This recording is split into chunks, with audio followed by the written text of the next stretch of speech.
morning and happy 2023. I believe we have a quorum, but let's do a quick roll call. Jim Cooper. I don't believe Jim is with us. Carolina Mejia. Oh, Jim's here. He just entered. Oh, Jim is here. Great. Hello, good morning. Hi, Jim. Commissioner Mejia. Joe Downing, I saw. I'm here. Good morning. Joan Cathy, City of Tumwater. Ed Kunkel, City of Lacey.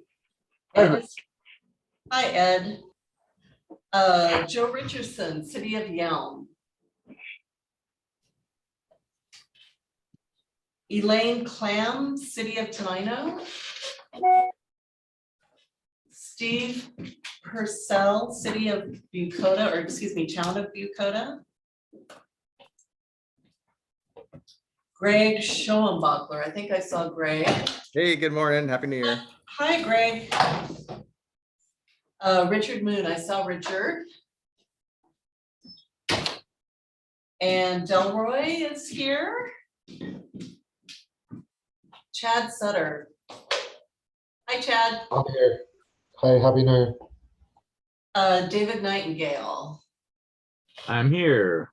Very good. Thank you once again, David, for the briefing you gave us last month. That was really interesting. Oh, it's my pleasure. My pleasure. Laura Busby from Ecology. I don't see Laura yet. And let's move to staff. Yeah, so I'm Amanda. I'm going to introduce staff. Normally Jeff or Dean would do that, and they are both going to be late to this meeting. They will be here, but they will be entering a little later. So again, I'm Amanda, the Solid Waste Planner. We have Ayla here taking notes for us. I also see that Rob Pudner is here. He's one of our E&O educators. And I also want to introduce to you all Scott Keith. He is our new communications supervisor and will be working with the education and outreach folks. He is the person that has taken April Lee's position. Scott, do you want to introduce yourself? Sure. Good morning, everyone. I am excited to be part of the team now and looking forward to working with you all in the future. So thanks. Also, we have Susan Isham. She is our capital projects manager for various solid waste projects. And I think that's it. Public health crews wanted to be here, but they have an overlapping meeting and send their regrets. I get that. And as far as guests go, it looks like Nick Harbert is with us. Yeah, good morning, everyone. Happy New Year. I'm Nick Harbert, WM.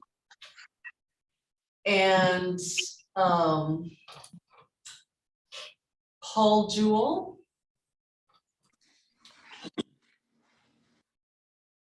And Ann Robertson or Aaron Robertson. I'm sorry, I'm not wearing my glasses this morning, so I can't read. Aaron, welcome. Oh, Aaron's gone. John Cox. Good morning, everyone. Thurston County Transfer Station. Great. Thanks, John, for joining us. And Saja Vashti.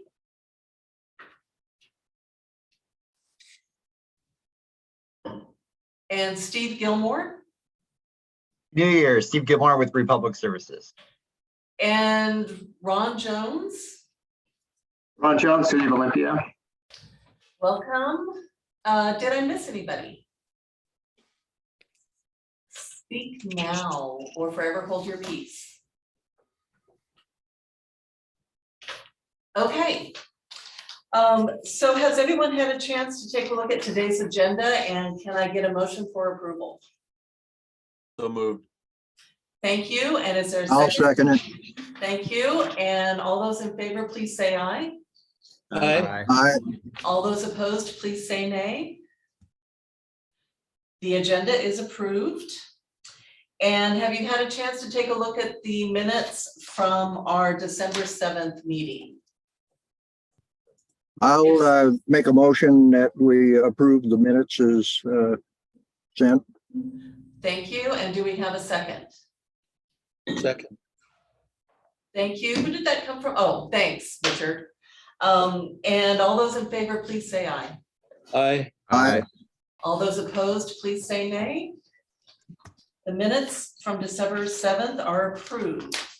I don't believe we have any public comment, Well, do we? We have some names I don't recognize, so it's Okay. possible. Do we have anyone here who would like to provide public comment today? If so, just go ahead and raise your hand.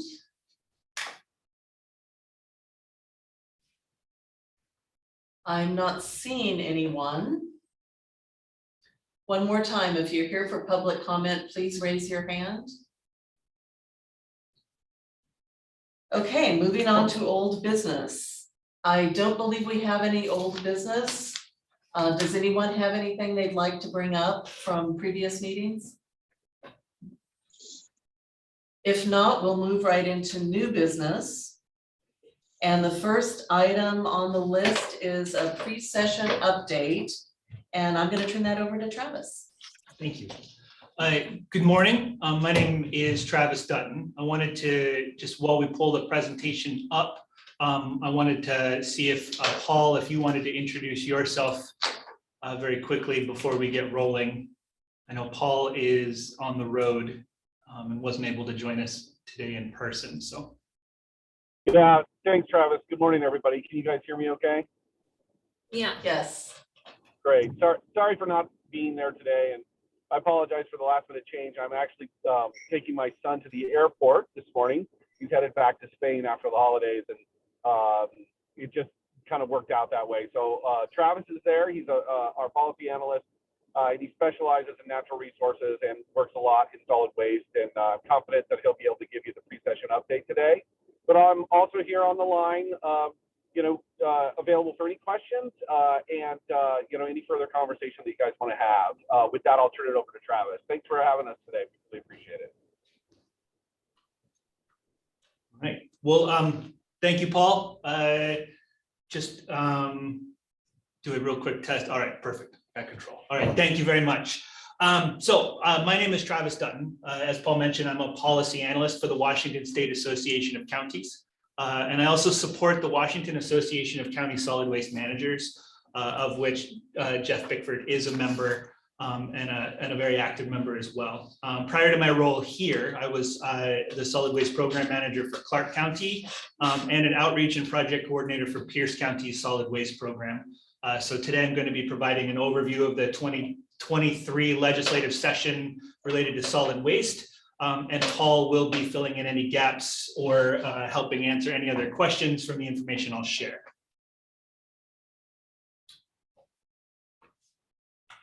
So I wanted to start off by talking about the legislative priorities that the Association of County Solid Waste Managers, which from here on out, I'll just refer to as WAC-SWIM. I'm assuming that's a term that some of you are familiar with, but it's not the most appealing acronym.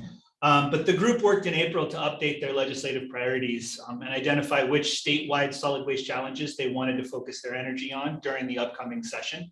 And so there are 3 priorities that the group set. First, as an overall guiding principle, WAC-SWIM will advocate for and support legislation for extended producer responsibility programs, specifically ones that improve recycling and other solid waste services, accomplishes waste reduction, and reduces the financial burden on counties, and lastly, accomplishes meaningful environmental benefits. This year's legislation seems focused on EPR programs for paper and product packaging, as well as batteries, which I will talk about on a later slide. Our second priority is addressing a restoration of the refuse tax or the solid waste collection tax to the Public Works Assistance Account. This account was created to provide low interest loans for infrastructure projects and is funded in part by a tax on solid waste collection, as well as a public utilities tax and a real estate excise tax, and then interest payments from previous loans. Funds for this account have temporarily been diverted to education for the last 8 years, and those diversions are scheduled to sunset in the middle of 2023. So our goal here is to advocate for and support the return of the solid waste collection tax to the assistance account and dedicate it to solid waste infrastructure projects. According to the most recent revenue forecast, the solid waste tax would generate an average of $72 million annually over the next 5 years. Our last priority here is more of a long-term goal that we want to start talking about during the session and then following the session, is to modernize how solid waste is funded across the state for county programs. We want to reduce our reliance on existing programs, current state funding sources that are vulnerable and have a tendency to fluctuate with the economy, has a tendency to be swept or diverted to other purposes. And we want to find a more modern structure to funding that is consistent, protected, and diverse, to give us a little bit more confidence in consistency moving forward. So like I said, this is a long-range goal that'll take far more than a single session. How do you want to, do you guys have a process for handling questions? Do you want me to pause at the end, or do you want to do a slide by slide? How do you guys want to conduct? So let's let you do your full presentation. Perfect. And All we'll right. take questions at the end. Excellent, thank you. So going to go into the updates that I have right now related to this session. The governor's budget was released recently. I wanted to provide a summary of solid waste related topics within that budget. Currently, it looks like the local solid waste financial assistance, which is funded out of the model toxics control account and allocated to county solid waste and public health programs through the Department of Ecology. Currently, it is funded at $24 million statewide, which is what it had been in the previous budget. Still lower than where we would like it to be, given it was drastically cut over 50%, and we just recently were able to get it back up to 24. I was hoping to do some math and figure out where it should be with interest, but we'd be looking at somewhere around $30 million is where we would like it to be. However, it is good to see it in the governor's budget, not having seen any reduction. The amount allocated to solid waste programs was cut significantly, and due to hard work from WAC and Paul Jewell on the phone, it was increased over the last couple of years. So again, that's funded in part through a hazardous substance tax, including a $1.20 per barrel tax on petroleum products. The governor's proposed budget currently puts $400 million into the public works assistance account. So going back to that priority, it looks, or it appears that the sunsetting of those diversions is going to take place, so that the public works assistance account will be funded at a higher level than the previous 8 years, and that there will be an opportunity for solid waste programs to apply for those loans for infrastructure projects. Additionally, there's $15 million related to the landfill methane capture requirements that were from a bill that passed last year. And lastly, $2.5 million for a composting emissions study. The descriptions on those last two bullets are fairly vague in the budget, and need to do a little bit more work on figuring out exactly what the scope of those projects are and what they will pay for, especially as landfill methane capture has a potential to be a big cost to counties, especially those with closed landfills or operating landfills.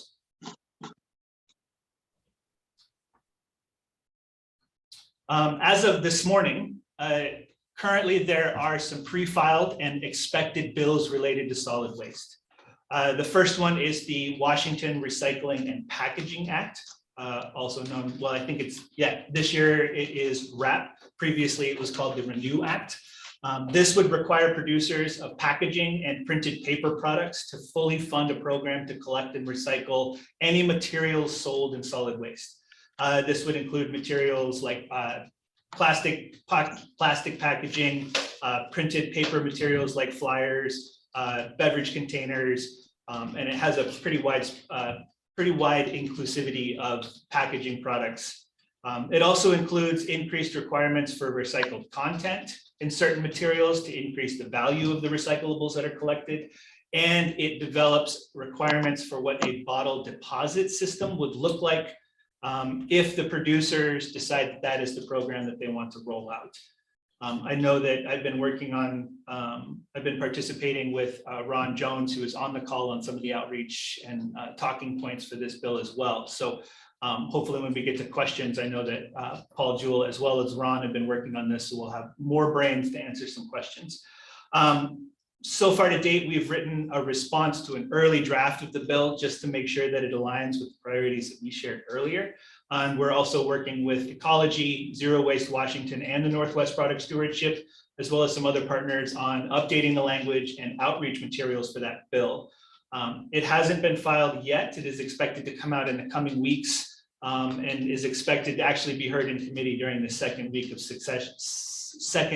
session. In fact, I think there's a press event later today at the Seattle Aquarium with Zero Waste Washington. So, There it is, yeah.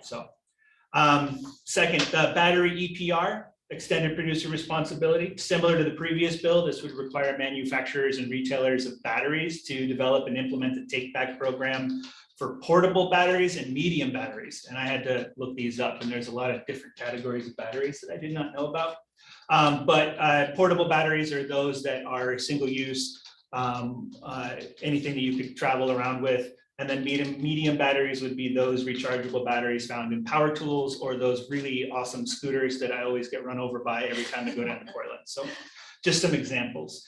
And the ideal here is to create an incentive for them to make batteries that last longer or are easier to recycle, and providing a convenient and responsible recycling of batteries in a statewide program. I know in Clark County, where I was before, we had a program that folks could put them in a bag and set them on top of their recycling bin. But this time of year, it's windy, it's dark. They ended up in trucks, and we had about one fire that we could loosely attribute to batteries per year. So I know that there's some counties that are very interested in this. Plastic pollution, it has been filed, House Bill 1085. This seeks to reduce single-use plastic water bottles, small plastic containers, wrappers, and personal health and beauty product packaging. So think of small hotel soaps and the products that you get and probably maybe have a full drawer full of in your guest bathroom that you swiped from hotels. Tiny single-use packaging ends up creating a lot of waste. It also addresses certain kinds of plastic foam. Some of the requirements in the bill are would mandate refill stations, water bottle refill stations where water fountains are installed in all new buildings, and banning or incentivizing or in the development of new hotels to encourage the use of those. I think the best example are the large wall-mounted soap, shampoo, conditioner distribution. I don't know what they're called. There's a name for them, but basically just more than single-use soap materials in hotels. The right to repair bill. This is a repeat of last year's bill, and the goal there is to require digital and electronic product manufacturers such as Apple and Microsoft to make repair information, parts, and tools available to independent repair businesses and owners. There is a compostable packaging bill, House Bill 1033. This bill would require Ecology to create a stakeholder advisory committee that will review, research, and recommend standards for managing compostable products such as food service products. The goal here is to reduce contamination in organic waste, especially following the food waste organics management bill from last year that's going to increase the collection of food scraps around the state. And then lastly, there is a mercury light bulbs bill that would update the current light cycle law and continue to work to phase out mercury light bulbs. I'm going to stop. I know we're going to have questions at the end, but I just wanted to see if, Paul, if you had anything that you wanted to add to any of the bills that we've talked about so far, any of that information. Yeah, no, I don't think so, Travis. I think you did a pretty good job covering those. I would mention that the infrastructure funding piece that you mentioned earlier as part of our legislative agenda is something that we've been working on, or at least talking about, for a couple of years. And one thing that you left out was we've done recently some research with our members on kind of what the backlog is for existing infrastructure projects and needs with solid waste systems throughout the counties in Washington State. And it's a pretty significant number. I'd like you to, kind of maybe talk to folks a little bit about the research that you did there, and make sure that you acknowledge that it doesn't include much information on what we'll need for organics processing moving forward. That really wasn't included by most counties when they reported on their infrastructure needs. Do you have that data readily available where you can just mention to folks what we know the backlog is, Travis? I have that information readily available in my brain. So yeah, I can go ahead and give that. Yeah, that's a good segue into the next. Thank you, Paul. As Paul mentioned, about a year and a half ago, we had a meeting with Representative Fitzgibbon to discuss the Public Works Assistance Account and the need for funding solid waste infrastructure projects just to catch up to counties being able to provide the baseline core services that they need to provide, and not taking a look at any of the costs related to new programs or new mandates that have recently come out. I'm gonna just picture the number I'm about to say, just picture a little asterisk next to it, and I will explain what that means. But right now, over the next 10 years in the state of Washington, county solid waste projects related to infrastructure total $1.6 billion. The asterisk is that it's about $600 million until you add King County. Not to discredit the need of King County's infrastructure needs, but that number is much, much larger and takes into consideration a significant amount of projects that may be beyond what other counties are looking at to provide basic services. So if you take King County out, the remaining 38 counties, there's still $600 million in capital projects that need to be completed. And speaking from my experience in Clark County, that's not to add more services. That's not to meet the composting requirements of the landfill. That is just to update the existing infrastructure so that it meets the current needs of our county. Queuing lines at transfer stations are getting dangerous, backing up onto highways. A pretty significant population shift in the state from urban to rural counties have taken plans related to growth expectations and long-term planning and expedited them. So again, that $600 million is just for counties to provide current services safely and update things like transfer stations, expand transfer stations, maintain tip floors. I mean, anybody that, I mean, if you name it, it needs to be updated or replaced in the next 10 years, everything from new infrastructure to yellow goods. So it's a very large list. And what that, like Paul mentioned, and what I'm going to move to next is, it does not take into consideration, there we go. It does not take into consideration any costs related to the food waste organics management bill. It does not take into consideration any of the costs needed to meet the methane emissions management either. So if anybody's interested, I do have that full, it's a pretty extensive spreadsheet, and it breaks down each and every capital project that counties have shared, the reasons why it is needed, and the cost. And just one other interesting note is that just in the time since we started this process a year ago to start collecting these projects, the numbers have gone up. So for example, in Pauls County and Kittitas County, what was originally a $10 million project when it was estimated 2 years ago became a $13 million project, and then as of last week is now a $15 million project. And again, not to be cutting edge, just to maintain and have safe functioning facilities. So Paul, anything you want to add on that point before I start talking about the funding study? Yeah, thanks, Travis. I really appreciate you giving that background. I don't think you can emphasize enough what the infrastructure needs are for our members. And when you think about the solid waste tax, the refuse tax that's supposed to be going into the Public Works Assistance Account to generate, I think you said $72 million, it would take a lot of years just to meet that backlog, much less to make progress in new facilities and in new programs that are being demanded by these new policy changes. Another related item that is related to the budget that we'll also be monitoring and following pretty closely and advocating for is of course, the uses of the Climate Commitment Act funding, which we'll see the first budget proposals for that this year as well. We've been talking with Representative Fitzgibbon about that funding also, and he seems to be supportive of the idea that solid waste infrastructure is an appropriate use of those funds in order to achieve the environmental outcomes for reducing greenhouse gas emissions and other ecosystem improvements that we're looking for that you would utilize PCA funding for. So that's kind of another piece here. that we'll also be monitoring and working on pretty closely. So I just wanted to mention that too, because I think those things are related. Thanks, Travis.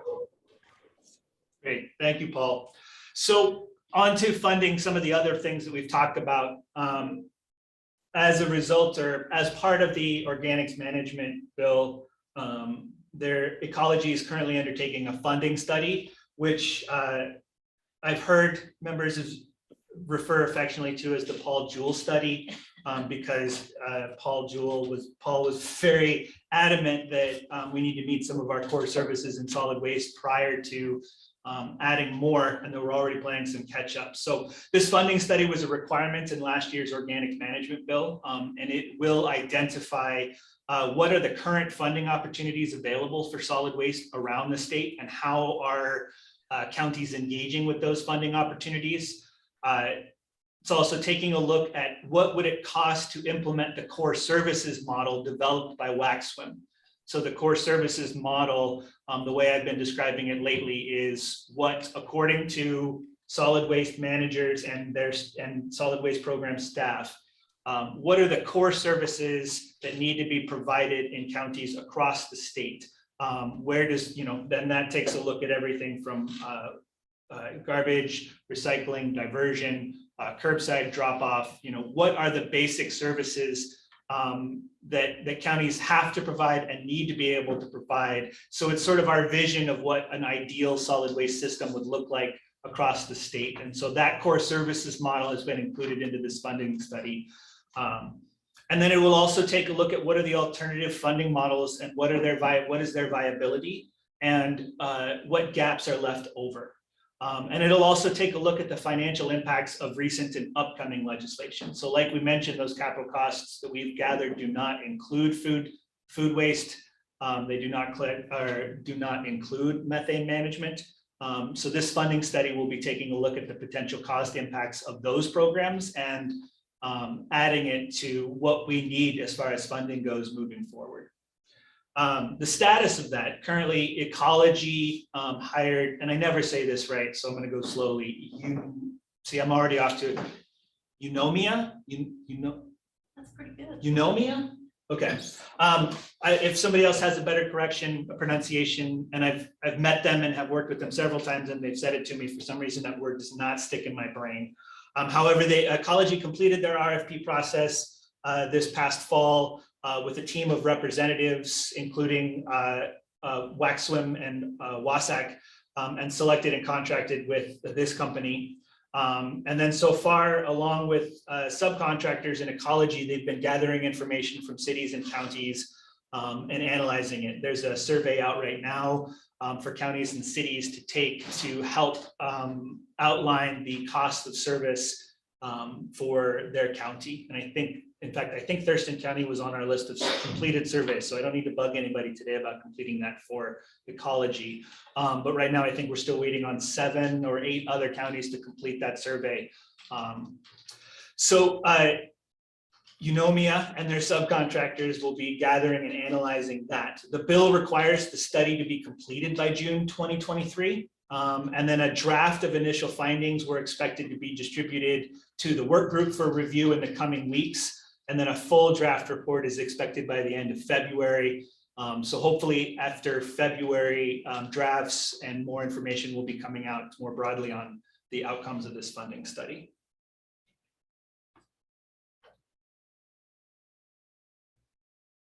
There we go. Okay, so just final informational slide. Just some points, thoughts, things to chew on for this next session, or things that we're thinking about. There's been quite a bit of turnover in the session. There are new legislators across the state, 23 in the House, 7 in the Senate. And garbage and recycling are not always on their radar, or at least in the way we need it to be. We're all familiar with the fact that solid waste, when it works, is not something that people think about. So we just need to find a way to engage with them and put it on their radar in a productive way. There's been committee leadership changes throughout the House and the Senate, including many of the committees we've worked with in the past. So again, these are just places where we will need to re-engage or use the relationships that WACSWM and our solid waste folks have built in the past to increase awareness. And there's also a lot of really big priority issues not directly connected to solid waste. There's a big focus on housing, behavioral health care, climate change, and infrastructure. And while a lot of those last two especially have very, very clear solid waste connections when we look at it, again, that awareness piece might not be there. And I don't also mean to, housing and behavioral health care are incredibly important topics. And I don't want to say that solid waste falls above them, but they are areas that are going to be getting a lot of focus and attention. So we will need to carve out our opportunity to talk to folks about that. But the good news, we have a lot of momentum from previous years, both under the leadership of SWAC and Paul Jewell in the last couple of years, and some really, really great members, Jeff Bickford included. We have a very active membership in WAC and groups are familiar, and I say groups, I mean representatives, public interest groups, zero waste, ecology. These groups are now familiar with the groups with WAC priorities. They're reaching out to the group early on and making room for us at the table to be engaged. So I think that there's a lot of opportunity in addressing some of these challenges with that momentum. And then I just wanted to highlight a few of the challenges that will be, how we will be responding to some of those challenges. So again, we will need to work to make legislators aware of how our priorities are connected to their priorities through a lot of in-person activities with key legislators. So we'll be taking WAC members and other folks and partners who want to attend to the Hill for meeting days with legislators and committee chairs, as well as developing a lot of advocacy documentation to leave behind or to distribute or use as talking points when people get the opportunity to talk to legislators. And again, one of our big goals is to connect that solid waste programs are environmental programs. So when we're talking about climate change, when we're talking about environmental protections, solid waste programs are and have a huge benefit in accomplishing those goals and have measurable climate change and greenhouse gas benefits if done correctly. Additionally, we'll be engaging and continuing to engage with partners and be at the table early in bill development and funding decisions.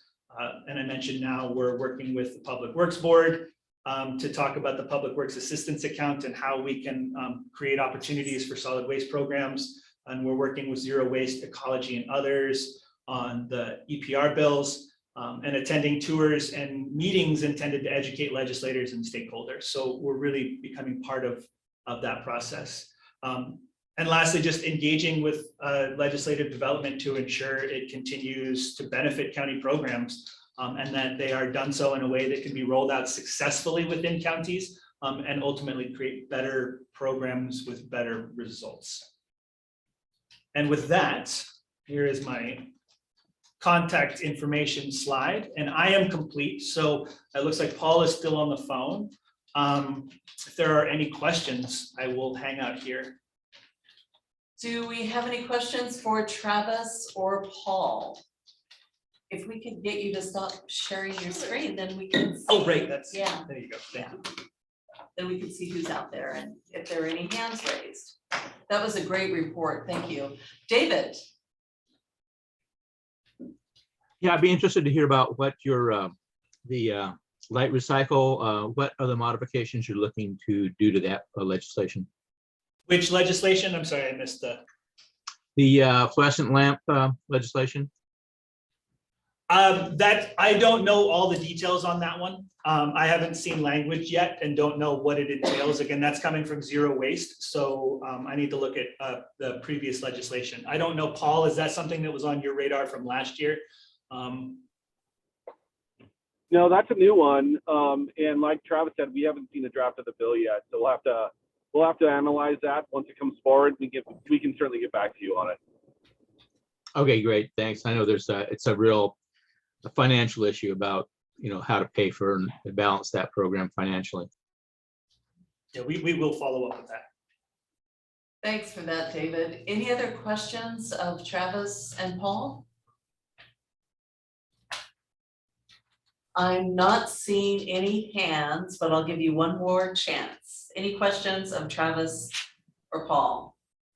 I just have to say that was a very thorough report. Thank you for that. Oh, yeah, no, Travis. Yeah, it's- really appreciate it. They're letting me off the hook easy. so- Yeah, we're a very informed group. Okay. So Susan, you are up next with our capital facilities project update. I am, and actually Jeff and I are going to tag team this. So we're going to share this. Thanks, Amanda, for the slides there. And I'm going to get this so I don't see everything. Yeah, so this is our overview of everything. And if you look at this, if you are, first I want to say welcome to the new people that are here. We'll give you a little bit of background this time because we haven't done that before, at least not for a while. But if you look at this and you're familiar, you might see a new category or two for projects. So we'll get into that in a little bit. Yeah, Amanda, if you could go to the next one, I'll give it over to Jeff here. Good morning, everybody. Hey, I actually did make it, so I was a little bit late.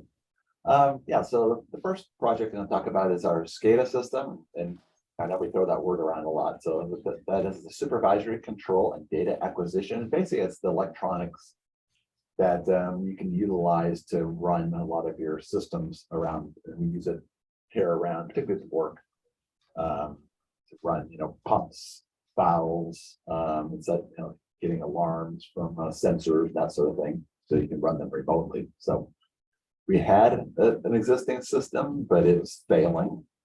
So a couple of years ago, we put out the effort to redesign to basically totally upgrade that into the newer, more better operational SCADA system. We are now actually in the final throes of almost completing that construction. It's been going on for construction now, it's just coming up short of 2 years. So we should hopefully be closing that out within the next month too. We're basically going through the punch list at this point in time. So once we can get those all wrapped up and tied up, we should be finishing it up here shortly. So we're excited about that. Any questions related to the SCADA? Okay. Then I'll jump on to the next one as well. So another kind of Oh, there is a question. Right. Yeah, Richard. I was muted. I was just wondering if there's, in case of a major power failure, does the new SCADA system include any kind of backup auxiliary power support? That's a good question. And to be honest with you, it's not. I think we have a number of generators out here for various systems. Whether there's one for that one, I'm not the person to ask on that particular one. But we can find that out for you. But we do have various generators out here because, for example, you need to be able to run the scales regardless of whether the power goes out. And it does blink out here from time to time. I've had that experience a number of times. So, yeah, yes, that's a good question, and I can get back to you with an answer on that. All right, next slide. The flare system the construction's been relatively concurrent with the SCADA system, but what the idea behind this particular project was the initial flare, which are both quite large, were installed when back when the landfill was closed, or shortly after the landfill was closed in 2000. And again, the existing flares are probably about 30 to 40 feet tall and maybe 8 feet wide, in diameter, very large, and they were able to deal with the large amount of methane gas that was being generated from the landfill when it first closed. For those who aren't familiar, landfills after the first close, they kind of had a handful of years, 5 to 10 years after the close, the gas production peaks, and then it drops back off as the degradation starts to slow down. Currently, we don't generate enough gas in here really to run those flares efficiently because of the gas quantity and the quality. So just the total amount of gas produced, as well as the amount of methane that's in that gas has dropped because of, again, we're 23 years from after closing. So they had designed new flares, which are much smaller and can better, more efficiently handle these lower flow rates and gas volumes. It's quite fascinating to see these next to each other because we have the new ones in place. They're they're the small little candlesticks, maybe 10 feet tall, on little steel posts. So the difference between the two is quite amazing. But as far as where we're at in construction right now is that they're in place. They're had to do some tweaking to the system to get them to run quite right. Once we can kind of get them running efficiently, where they're staying lit and operating correctly, then we'll go through a 30-day test period where we'll run it. Then once we clear that, then we'll be finishing that, signing off and finishing that particular construction project. So our hope is to be done by the end of this quarter. So we're winding that one down as well, and that's been a multi-year project additionally. So Delroy, did you have a question?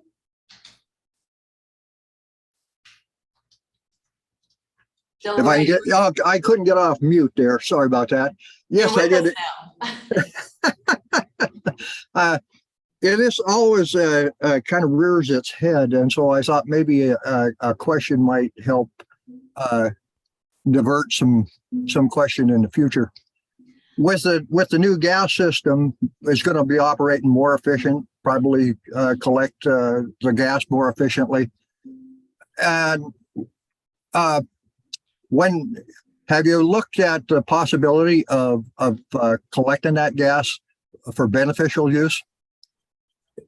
Yes, actually, that was looked at a number of years ago. Because we're so far down the gas generation curves, and basically the amount that's being produced is that it wasn't even close to cost effective to do that. Because I mean, if they had put something like that in shortly after closure, when the gas production was high and the methane volume was high, it probably would have made sense 20 years ago, maybe. But currently it's such low quality and in such low volumes that creating either the generator, the burning thing to generate power, or collecting it and creating like a liquid compressed gas is just not close to cost effective.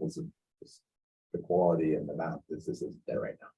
So it wasn't like that. And I understand that, and I agree, but I just thought for future reference that by the change in the system and the new efficiency, whether that was possible. Thank you.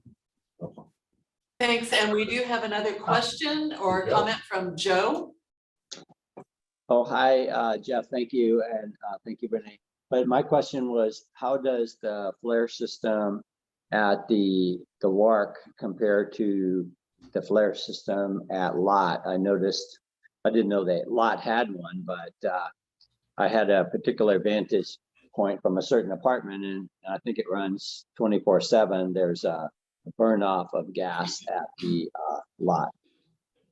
I mean, I'm not too familiar with what they're doing there. I'm guessing that they're probably getting gas out of their digesters, probably getting methane from the digestion. So whether they have enough, to do what Delroy was talking about, I don't know. As far as generating power or whatever, but basically you're just destroying the methane because they're turning it into CO2, et cetera, and other components. But really, it's just to keep the methane from going out, because as you all are probably familiar and you've heard a number of times, methane's a 30 to 40 times stronger greenhouse gas than CO2. So you just want to make sure that the methane's not being vented out into the atmosphere and that it's effectively being destroyed, which is why we do what we do. Right. Renee, I can add to that if it's okay. Sure. Joe, I'm pretty sure that's the excess energy after powering the building and the park next door. So they're generating power internally off that methane and then burning off the excess. That is awesome. That's great. That's That's a great piece of information. Yeah. Thank you. Thanks, Jim. Any others on this one before we move forward? I think we're ready to move forward, Jeff. All right, next slide.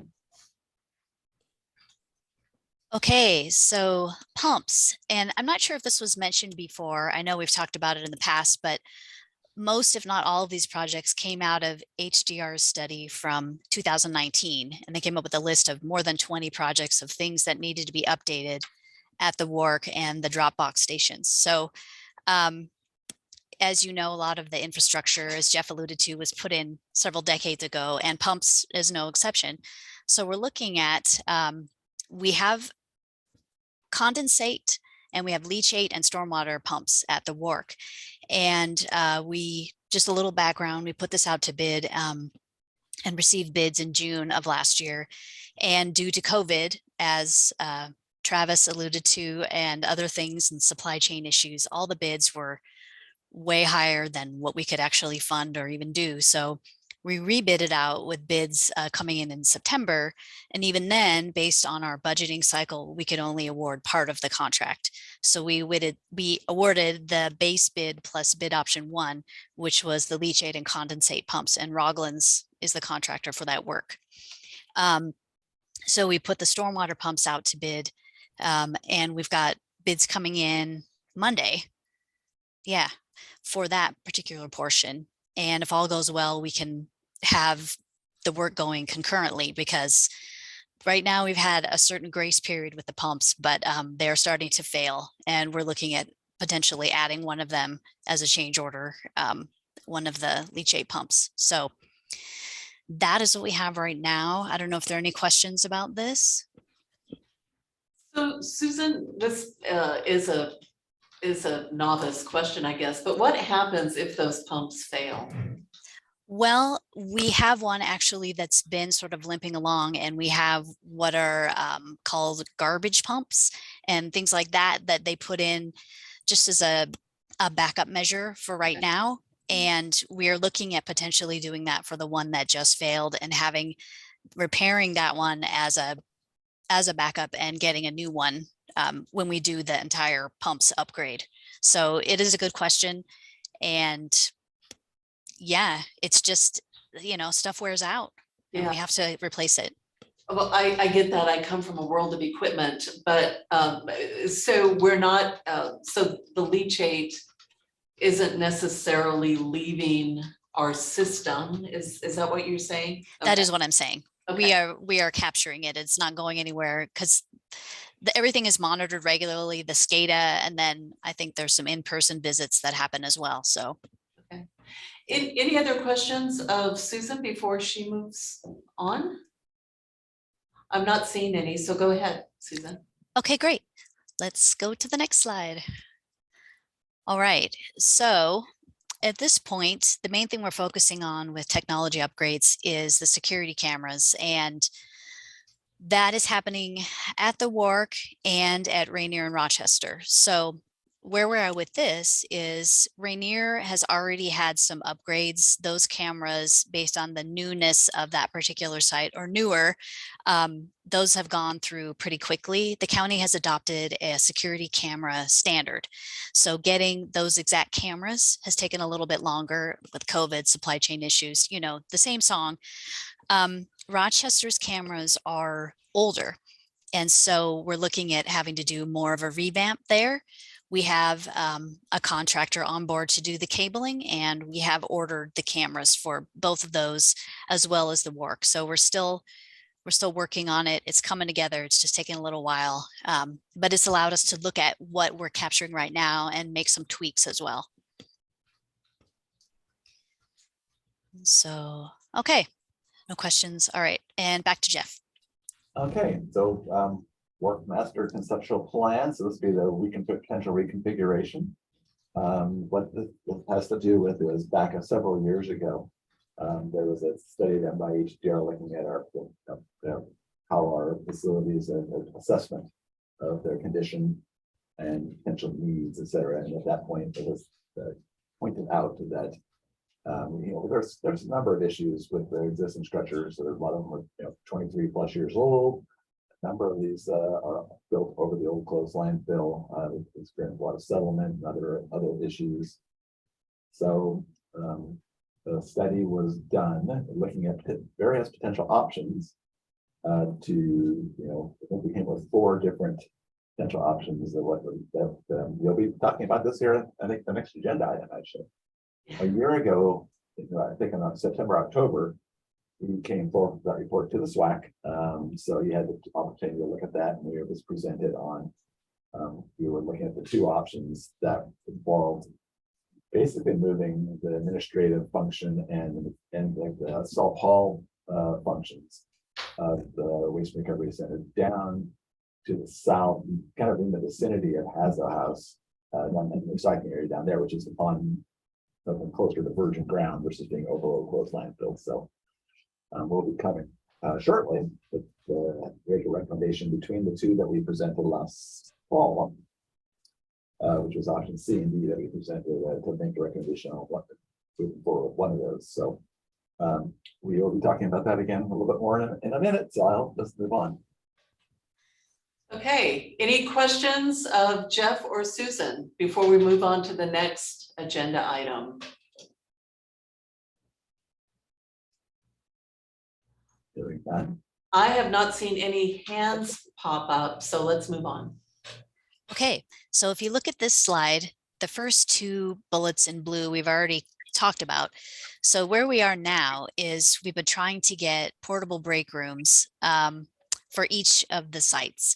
And when we initially looked at upgrading both Rainier and Rochester, the employee conditions were kind of a driving force, as well as tipping walls and other ways of dealing with the growth in the area with transporting it out of there. But Jeff thought it might be good to go ahead and get these little spaces, because especially during COVID, there's no place to go. Employees were sitting in their cars and eating lunch, and this was just pretty unacceptable. So we've been trying to get through permitting. We have an online bidding software that the county has adopted as a pilot program.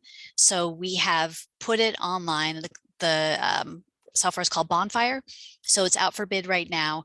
And we're going to have the contractor do them at both sites. And we are okay with either prefab or, stick built little structures, basically just a small 10 by 16, I think is what we came up with. Electricity, heating, air conditioning, just a place for them to go. And we're supposed to get the bids in for those towards the end of this month before our pilot program runs out. So any questions? I don't see any hands, Susan. Okay, great. And I'll talk about this one. I just came back. This is the reason I was late. We had a briefing with the Board of County Commissioners this morning. If you recall, I think it was during November meeting. HDR and Wendy presented on the results of the stakeholder engagement related to potential South County transfer station, with the SWAC making a recommendation to the Board of County Commissioners that they move forward with a potential siting study. So that we had a briefing this morning with the board, giving the results of the stakeholder engagement and asking the board if they were okay with staff moving forward with a potential siting study. And we did get the thumbs up, so we will be moving forward with that. And looking at a couple other options that they had some interesting questions about. But so we'll be working with HDR again here shortly, and start looking at potential sites that might be available. So that's hot off the presses, and more to come. Any questions on that? I don't see any hands. All right, next slide. And okay, so I think this is the last one we have today. Okay, so as you heard, we over those last couple of years, but this year or 2022 particularly, we had a number of times when our compactor went down, and which caused some operational issues here. So while we had some money in our CIP budget previously for doing an overhaul for the compactor, the thought was, with the issue, because it causes us such problems, we're actually the Board of Commissioners approved upgrading our capital improvement plan. He kicked it up to a full replacement of the compactor this year. And so the idea being that we would replace, get a new compactor, put it in the place of the current one. We'd hang on to the current compactor and utilize it when we get into the reconfiguration of the work for the additional operations, is utilizing it at that point in the reconfiguration of the transfer station building, which again, we'll be talking about shortly.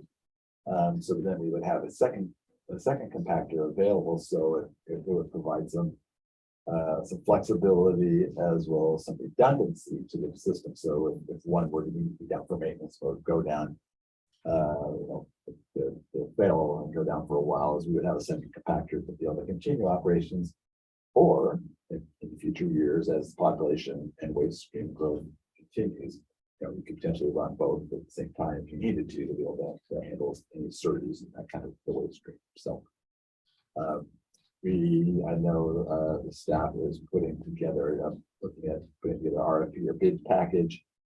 We'll still need to go to the commissioners to okay as us putting out a request for proposals or request for bid.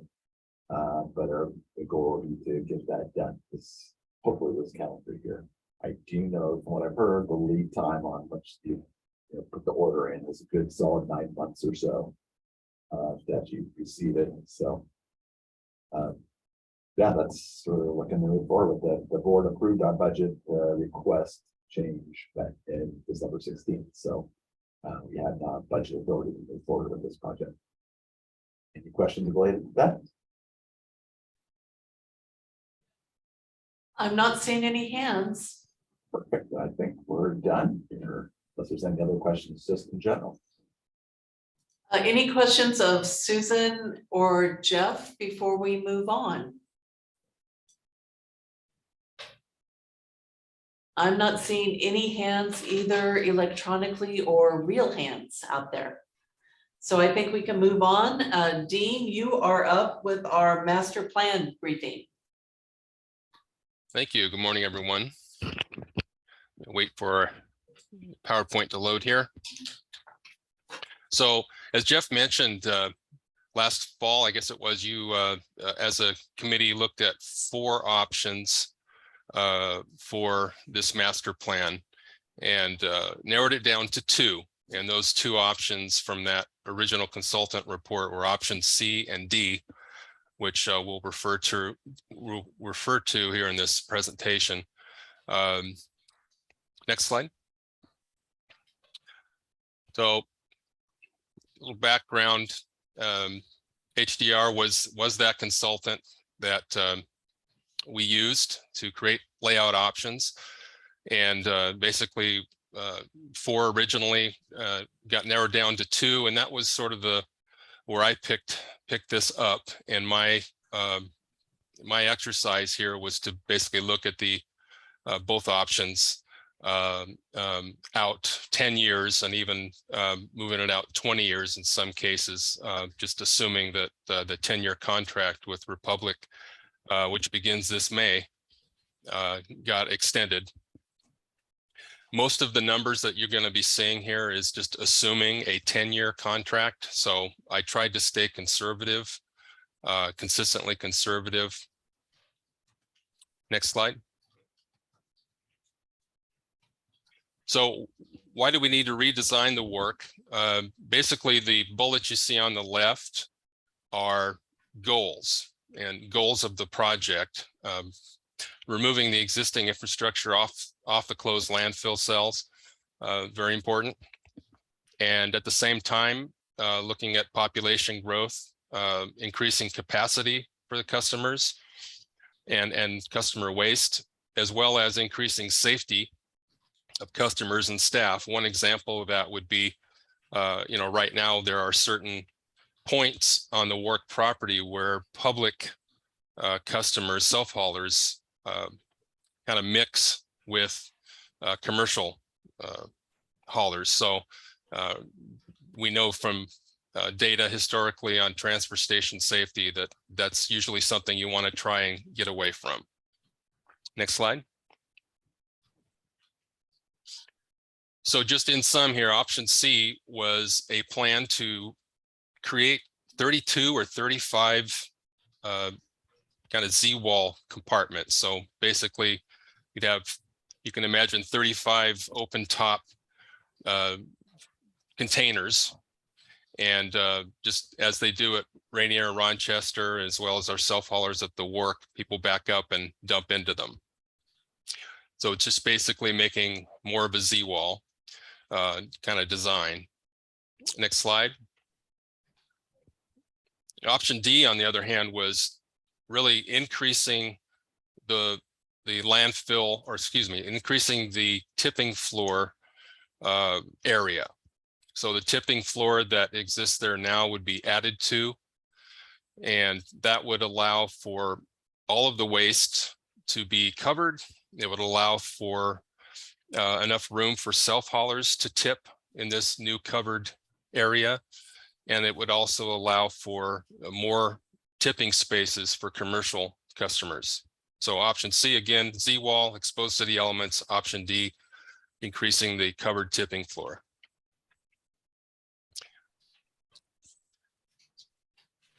And here's just kind of a quick glance, design considerations, and which design sort of hit the mark.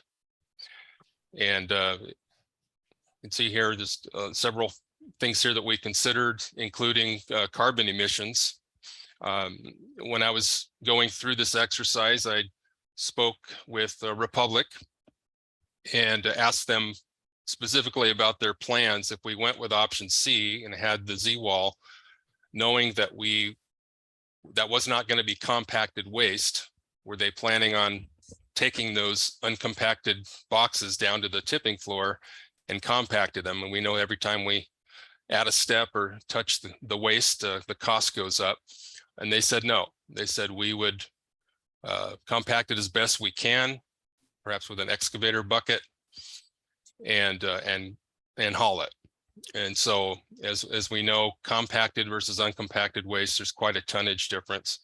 So we did look at the carbon emissions and the additional hauls that option C would create, as well as you can see as you read along there, infrastructure on education and outreach. We've talked about perhaps having an education area incorporated within the work reconfiguration, as well as costs and operating expenses. You can see there D wins out in terms of hitting the mark on those design considerations. Next slide. So the basic kernel here, option C, is less expensive to build initially, and there would be added equipment, transportation, and even staff. There would be additional staff that would be needed associated with option C. And when you figure in all those additional costs for equipment, transportation, and staffing, the savings in construction costs basically goes away in less than 6 years. And so as we look at again, the 10-year contract period, option D emerges, at least in those last 4 years, as a more economical choice. We'll see that here in this graphic. Right there at year 6. Design C in blue ends up being more expensive than design D. And of course, if you were to take that graphic and move it out another 10 years, that gap's only going to widen in favor of design D. Good slide. Next slide, please. So, pleased to my recommendation, my division's recommendation in Thurston County. We recommend moving forward with the option D design, even though option C picture is shown there. We're going to recommend that option D for cost reasons. I think, again, for additional customer and staff safety, processing capacity. And I would also say that option D will give us we'll be better prepared for increasing regulatory requirements, which are kind of inevitable. Next slide. So option D being our recommendation, this discussion and that we're having now, the next step would be the board briefing and recommendation on our preferred option. And then moving forward at that point, once the board approves, and putting out an RFP for design services, which we're hoping to do as soon as we can get through, the first couple bullets there on the slide. Got it. Thanks, Dean. Is there any comment or questions for Dean before we move to a recommendation? Yes. Delroy, you are first. I think you're muted, Delroy. There you go. Okay, thank you. Looking at option C compared to option D, is option D a flat floor dumping facility? Yes, in the HDR report, that was the design that they proposed for option D. Yes. Okay, and so that you're eliminating a safety hazard, and then also I think it gives you a lot more mobility. So I agree with where you're headed. Yeah, thank you. That was a good question. Thanks, Delroy. David, you're up next. Thank you. So I have not read the report, so I'm going just based on the couple slides you presented there. And it looks like this is mainly just for MSW transfer and drop off on the self-serve side, or is it also for the commercial side? And so that's one question. The other question is, it looks from the diagram like it's not going to affect the other organics and recycling and the MRW side of the operation. Is that correct?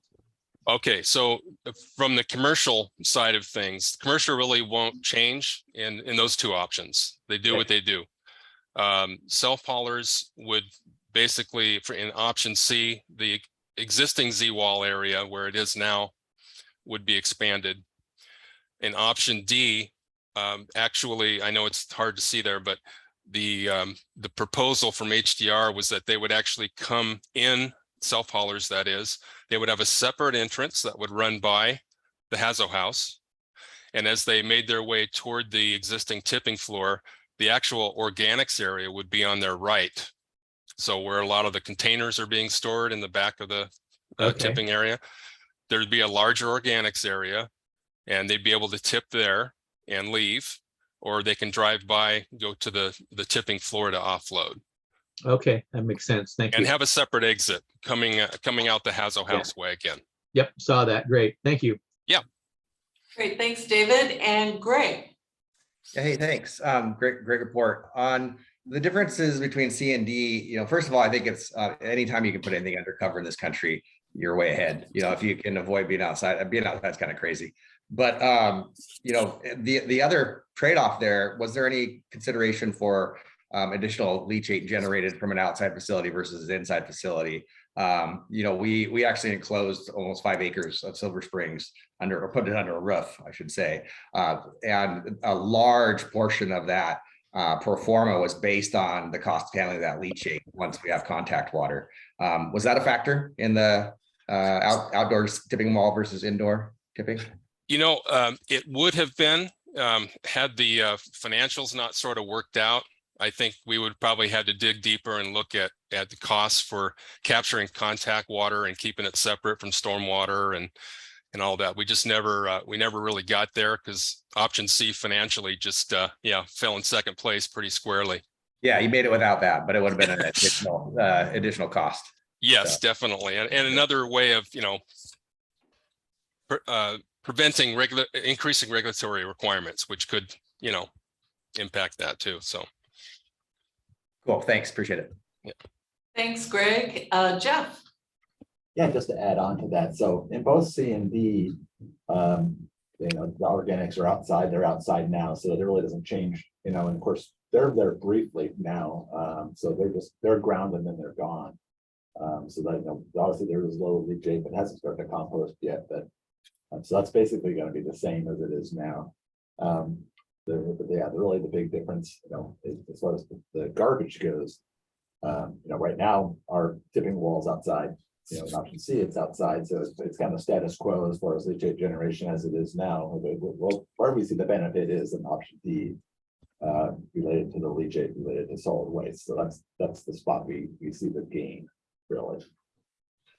And, another key thing for us is, as Steve mentioned, was about safety is the huge benefit of having those, the sub-hall, the public totally separated, different driveways and totally separated from the commercial haulers, because right now, I mean, we've been fairly lucky, not having had, any bad interactions, but it's only a matter of time. So it's definitely a plus to separate those customers that have less opportunity for mishaps. Thanks, Jeff. Do we have any other comments or questions about this report? Thanks, Dean, by the way. That was a very thorough look. Thank you. Oh, Jim. Yeah, I just wanted to say I really appreciate the thoroughness of the analysis, like both the environmental and the operational concerns all at the same time. And I'm really supportive of the path you took. Whatever we need to do to help support it and move it towards implementation. Thank you, Jim. Yeah, I fully agree with that too. So at this point, I would entertain a motion to recommend to the Board of County Commissioners that we move forward with option D based on staff analysis. Is there anyone who would like to make that I motion? say move.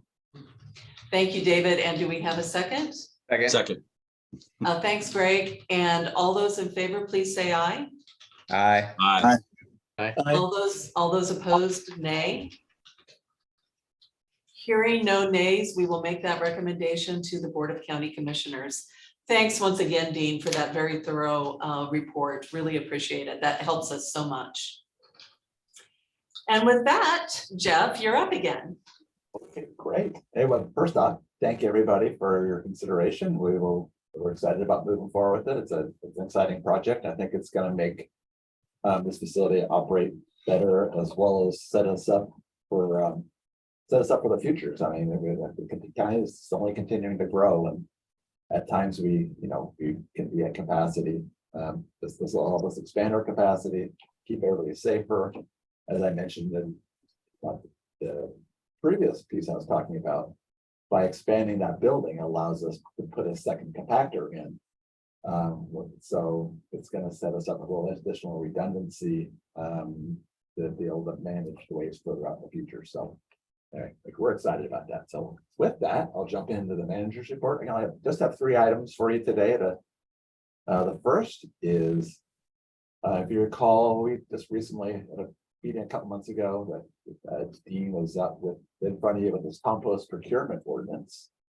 Again, the staff made a recommendation to the Board of County Commissioners that they move forward with setting a public hearing and basically to hear that and eventually hopefully approve it. So we had a briefing with the board on November 30th. Next Tuesday, on January 10th, the Board of County Commissioners is on their agenda to set a public hearing. With that public hearing, hopefully being set for Tuesday, January 31st at 3:30 p.m. To basically receive testimony and consider the adoption of that compost procurement ordinance. So we have some items on the calendar now. So just heads up. So if you are interested, again, the public hearings Tuesday, January 31st, should be at 3:30 unless they make a change to the date next week. So moving forward with that.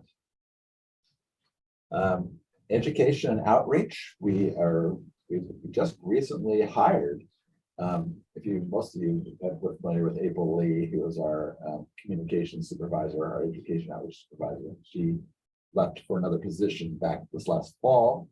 We just, starting December 16th, we hired our new, I think he was on here previously.